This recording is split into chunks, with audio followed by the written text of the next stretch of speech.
യൂദായുടെ ലേഖനം ഒരു പഠനം.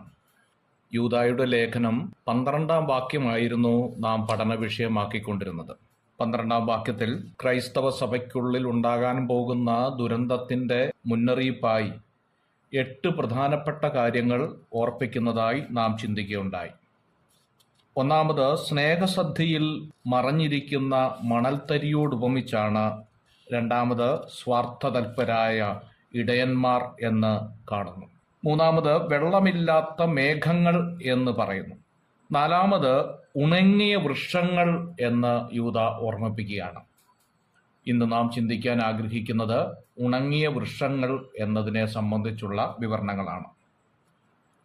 ഇല കൊഴിഞ്ഞും ഫലമില്ലാതെയും രണ്ടൊരു ചത്തു വേരറ്റുപോയ വൃക്ഷങ്ങൾ എന്നാണ് 12-ാം വാക്യത്തിൽ രേഖപ്പെടുത്തിയിരിക്കുന്നത്. വേദഗ്രന്ഥത്തിൽ നീതിമാനെയും ദുഷ്ടനെയും വൃക്ഷത്തോട് ഉപമിച്ചിട്ടുള്ളതായി കാണാൻ സാധിക്കും. നീതിമാൻ പന പോലെ തഴയ്ക്കുമെന്ന് 92-ാം സങ്കീർത്തനത്തിന്റെ 12-ാം വാക്യത്തിൽ കാണുന്നുണ്ട്. ദുഷ്ടൻ പ്രബലനായിരിക്കുന്നതും സ്വദേശികമായ പച്ചവൃക്ഷം പോലെ തഴയ്ക്കുന്നതും ഞാൻ കണ്ടു എന്ന് 37-ാം സങ്കീർത്തനത്തിന്റെ 35-ാം വാക്യത്തിൽ കാണും. ദൈവസഭയെ തിങ്ങി വളരുന്ന ഒരു തോട്ടമായി ഉത്തമഗീതത്തിൽ ചിത്രീകരിച്ചിരിക്കുന്നു. ഉത്തമഗീതം 4-ാം അധ്യായത്തിന്റെ 14-15 വാക്യങ്ങളിൽ യൂദ പറയുന്ന വൃക്ഷത്തിന്റെ ചതുർവിധ വീക്ഷണങ്ങളെക്കുറിച്ചാണ് പിന്നീടുള്ള ഭാഗങ്ങളിൽ കാണാൻ സാധിക്കുന്നത്. 1, ഇലയില്ലാത്ത വൃക്ഷം. 2, കായ്കളില്ലാത്ത വൃക്ഷം. 3, വേരില്ലാത്ത വൃക്ഷം. 4, രണ്ടൊരു ചത്ത വൃക്ഷം എന്നിങ്ങനെയാണ്. പ്രകൃതിയുടെ മാറ്റത്തിൽ വൃക്ഷങ്ങളുടെ ഇലകൾ കൊഴിഞ്ഞു പോകും എന്നുള്ളത് സർവ്വസാധാരണമാണ്. പക്ഷെ ഇവിടെ വൃക്ഷം ഉണങ്ങി എന്നതിനാലാണ് ഈ ദുരന്തം സംഭവിച്ചിരിക്കുന്നത്. ഉണങ്ങിപ്പോകുക എന്നത് ഒരു പിന്മാറ്റ അനുഭവത്തെയാണ് കാണിക്കുന്നത്. യോഹന്നാന്റെ സുവിശേഷം 15-ാം അധ്യായത്തിന്റെ 6-ാം വാക്യം. ഒരു യഥാർത്ഥ ഭക്തൻ ഏതു സാഹചര്യത്തിലും വാട്ടം തട്ടാതെ ഫലം കായ്ച്ചുകൊണ്ടിരിക്കുമെന്ന് യിരെമ്യാപ്രവചനം 17-ാം അധ്യായത്തിന്റെ 8-ാം വാക്യത്തിൽ നാം കാണുന്നുണ്ട്. എന്നാൽ ഇലകളില്ലാതെ കൊമ്പും കോലുമായി അവശേഷിച്ചിരിക്കുന്ന ഈ വൃക്ഷങ്ങൾ ആത്മീക കൃപയിൽ നിന്നവർ എങ്കിലും ദുരുപദേശത്തിന്റെ വഞ്ചനയിൽ കുടുങ്ങി പിശാച് ചവച്ചു തുപ്പിയിട്ടിരിക്കുന്ന മനുഷ്യക്കോലങ്ങളെയാണ് കാണിക്കുന്നത്. ഈ ആത്മീക തകർച്ച ബലഹീനതകൾ എന്ന ലഘുവായ ഒരു പദം കൊണ്ട് മൂടാവുന്ന ഒന്നല്ല. പാപത്താൽ തകർന്നു പോയവരെ കുറിച്ചാണ് ഇവിടെ യൂദ ഇലകളില്ലാത്ത വൃക്ഷം എന്നതുകൊണ്ട് ഉദ്ദേശിക്കുന്നത്. വസന്തകാല വൃക്ഷം എന്ന നിലയിലാണ് ഇന്നത്തെ വലിയൊരു കൂട്ടം ക്രൈസ്തവരും വന്നെത്തിയിരിക്കുന്നത്. അഥവാ കായ്കനികളില്ലാത്ത വൃക്ഷം എന്നാണ് അതിൻ്റെ അർത്ഥം. യേശു ബഥാനിയയിൽ വെച്ച് ശപിച്ച അത്തിവൃക്ഷം അന്നത്തെ യഹൂദജാതിയുടെ തനി ചിത്രമായിരുന്നു എന്ന് നമുക്ക് മനസ്സിലാക്കാം.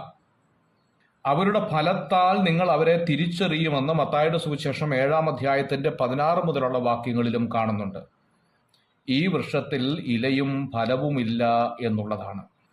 ദൈവം ആഗ്രഹിക്കുന്ന ഫലങ്ങൾ ജീവിതത്തിൽ പുറപ്പെടുവിക്കാത്ത, മറ്റുള്ളവരുടെ കുറ്റവും കുറവും മാത്രം നോക്കി നടക്കുന്നവർ അന്ത്യകാലത്തുണ്ടാകും എന്ന് യൂദ ഓർമ്മപ്പെടുത്തുന്നത് കായ്കനികളില്ലാത്ത വൃക്ഷം എന്നതുകൊണ്ടാണ്. വേരില്ലാത്ത വൃക്ഷം എന്നതുകൊണ്ട് ഉദ്ദേശിക്കുന്നത് പിഴുതിട്ടിരിക്കുന്ന വൃക്ഷം എന്ന് പരിഭാഷ ചെയ്യാം. വേരില്ലാത്തതിനാലാണ് പ്രതികൂല കാറ്റിൽ വൃക്ഷം കടപിഴുതു വീഴുന്നത് എന്ന കാര്യം നമുക്കറിയാം. വേരില്ലാത്ത ക്ഷണികന്മാർക്ക് പിടിച്ചു നിൽക്കുവാൻ വളരെ പ്രയാസമുള്ള ഒരു കാലഘട്ടമാണ് മത്തായിയുടെ സുവിശേഷം 13-ാം അധ്യായത്തിന്റെ 20-ാം വാക്യം.